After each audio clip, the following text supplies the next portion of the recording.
अस्सलाम वालेकुम, welcome to my YouTube channel jobs expert. उम्मीद है कि आप तमाम लोग खैरियत से होंगे। जिन लोगों ने एएसएफ में अप्लाई किया था, उनका जो फिजिकल टेस्ट है वो 31 जनवरी तक वाइंड अप हो जाएगा। यानी कि 31 जनवरी को लास्ट डे होगा इनका फिजिकल टेस्ट का। फिर उसके 10 दिन के बाद आपका रिटन टेस्ट शुरू हो जाएगा।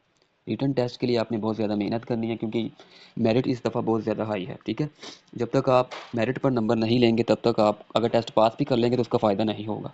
रिटन टेस्ट की मैंने तैयारी शुरू करवा दी है।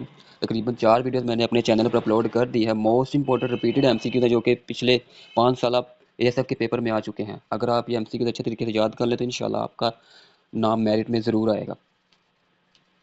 इसके अलावा करंट अफेयर्स, जीके और इसका जो रिटन टेस्ट का जो पैटर्न है, सबसे पहले आपने वो समझना है। वो मैंने अपने चैनल पर वीडियो अपलोड की है। वो रिटन टेस्ट का पैटर्न आप जाके देख सकते हैं, और तमाम तर डिटेल्स मैंने आपके साथ शेयर की हुई हैं उस वीडियो में। वो आप वीडियो ज़रूर देखें।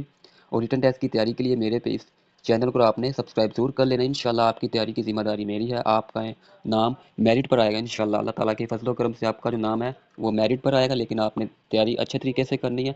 हर एक चीज़ का मैं एमसीक्यूज़ आपके साथ शेयर करूँगा इंशाल्लाह, तमाम तर डिटेल्स। लेकिन आपने पैटर्न ज़रूर देख लेना है कि किस तरह के पैटर्न के मुताबिक आपका जो पेपर आता है।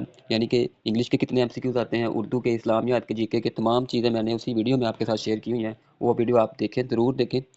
रिटन टेस्ट पैटर्न के नाम से आपको वीडियो मिल जाएगी मेरे चैनल पर, वो जाके सर्च करें। और आज के इस